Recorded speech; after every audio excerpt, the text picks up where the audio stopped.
Get ready for an unfair advantage over your competition.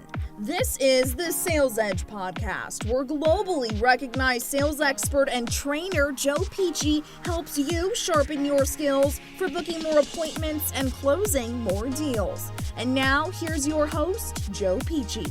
Hey team, this is Joe Pici of The Sales Edge, and this is podcast number 45. And we're excited today. We are being hosted and sponsored by Pici and Pici. That's a full-service training, speaking, consulting company, and specializing in helping you gain an unfair advantage over your competition. The Sales Edge is now almost in 50 countries. Thank you for that. We're continuously growing, and that's a thank you to you for your loyalty and for your willingness to spread the word. You know, at the Sales Edge, we want to give content, so we're going to get right to it. And today, you know, in studying success and really focusing on characteristics of success, I'm going to talk about something today that I believe absolutely is one of the pillars. Focus is a major factor of success. And in concurrent weeks, I'm going to be talking about characteristics and keys to focus.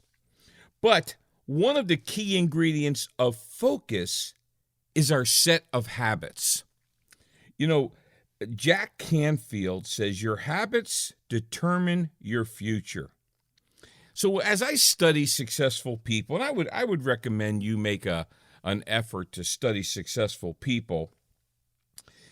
In studying successful people and teams and business associations, really look at what they do on a daily, weekly, monthly basis. They have successful habits. So I got some definitions to habits, as I always do for you. A behavior acquired by frequent repetition. Here's another one.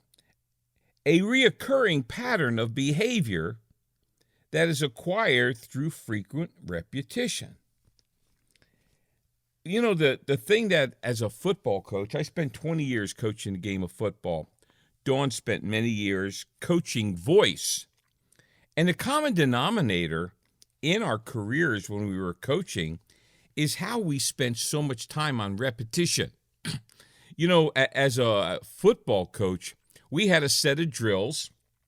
We had a way we practiced. You know, we had a way we did pregame. Everything we did was created by certain habits. You know, the principle of good habits, here's the thing. You will get delayed results. Now, delayed results take delayed gratification.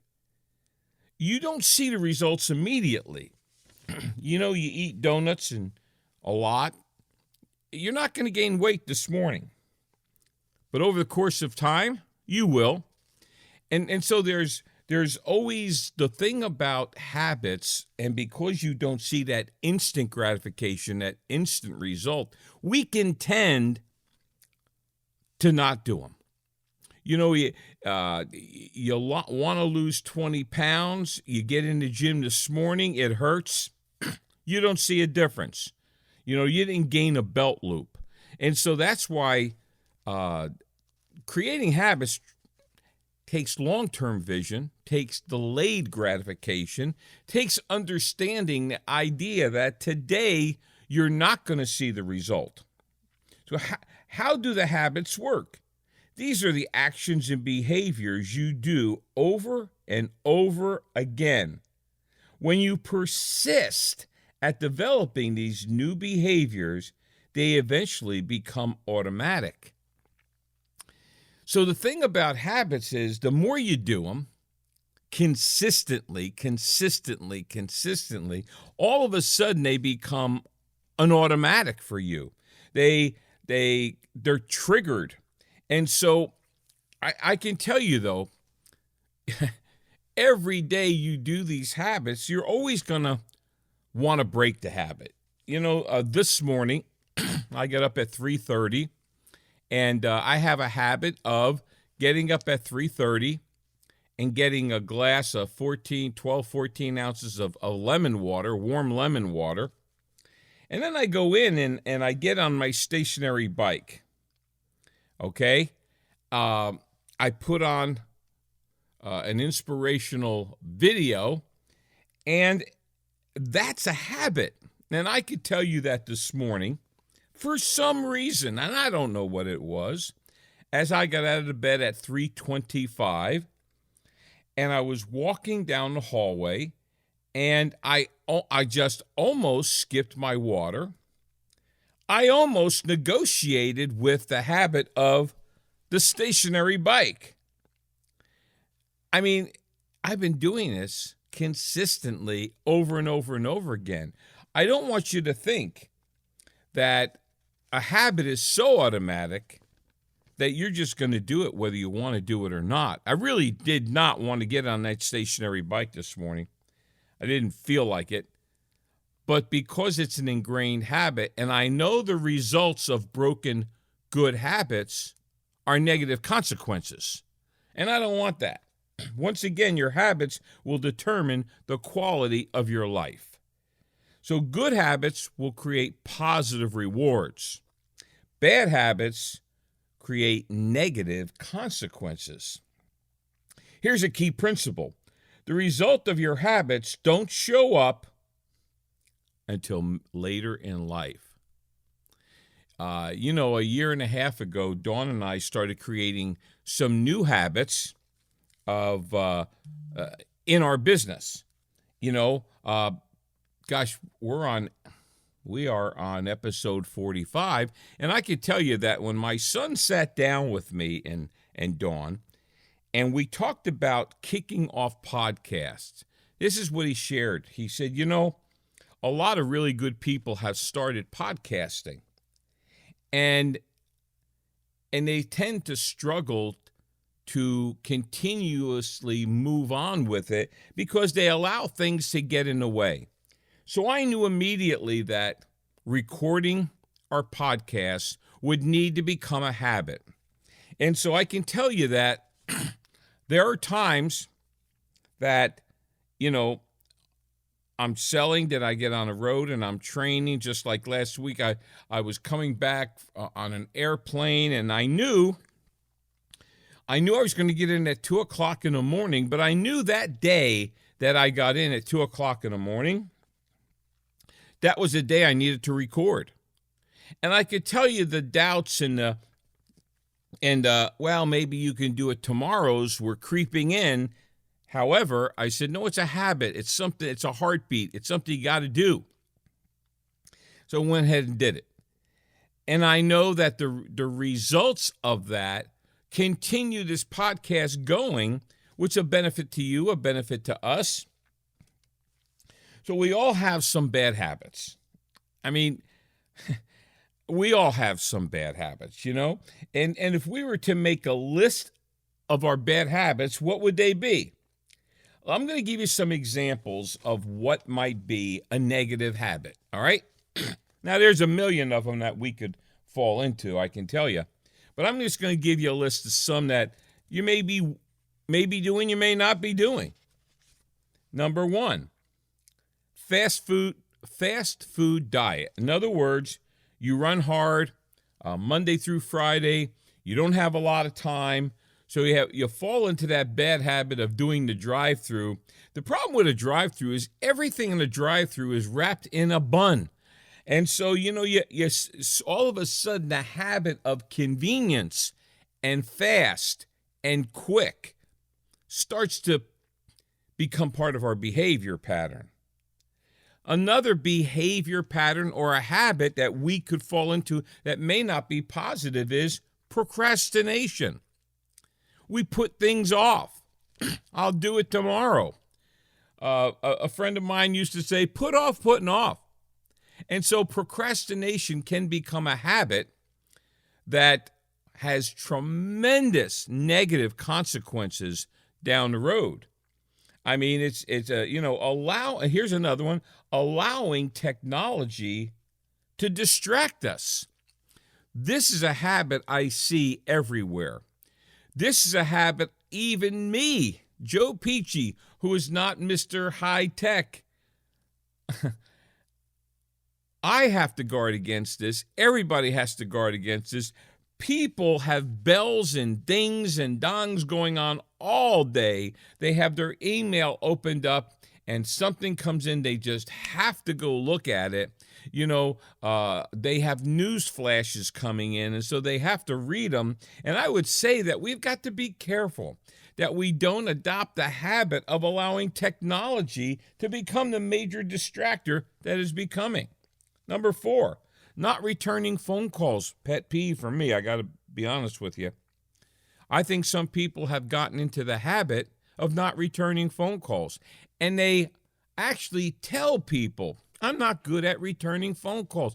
This has become a detrimental habit. I can tell you I've seen business lost.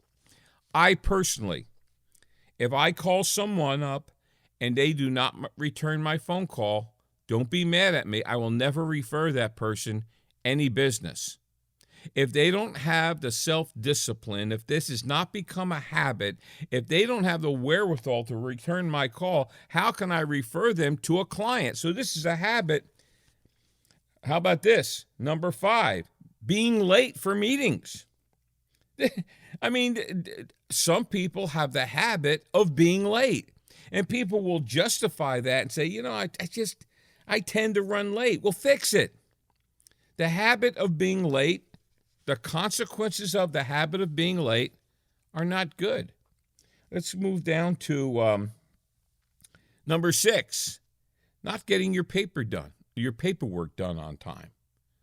I see this a lot for sales professionals, for business people, that part of your job description is getting your paperwork done. And so they fall into the habit, and I'll be really very honest with you. I would probably fall into this. I don't like paperwork, and I put other things higher on a priority list. But I'm telling you, if paperwork is part and parcel to what you're being evaluated on, to what you need to do to get the job done, then we don't need to put that off. All right, let's see another one. Handling mail more than once. Some people have the habit of picking up mail, putting it down, picking it up later, opening it, looking at it, and what I learned a few years ago, I was reading a book on time management. Handle it once. So what I do now is I have a file on things that like bills or something that has to be attended to. So I'll open the mail. It's either going in the trash, it's going in the file to be processed. And so I handle it that time, okay? Now, here's number 8, a habit, not following up. Over 90% of people in business and sales don't have a follow-up process. So they can get into the habit of not following up. And what do you think the ramifications, the consequences on not following up could be? It's certainly not going to be a positive. Here's another habit that people can fall into. I used to do this, and then I started to really learn the human behavior model, and I realized that people just don't like being interrupted. So having the habit of being an interrupter is not a positive thing, okay? It is not a positive thing. Late last night, I was looking for an educational video, and I saw a very famous guy and his wife were on a YouTube, and they were talking about marriage, and she was talking, and he kept trying to butt in, and she very nicely would glance over at him. She wasn't excited about his wanting to interrupt. Number 10, hitting the snooze alarm. There have been studies that when you hit the snooze alarm and roll back over, the sleep you get when you roll back over will make you more tired.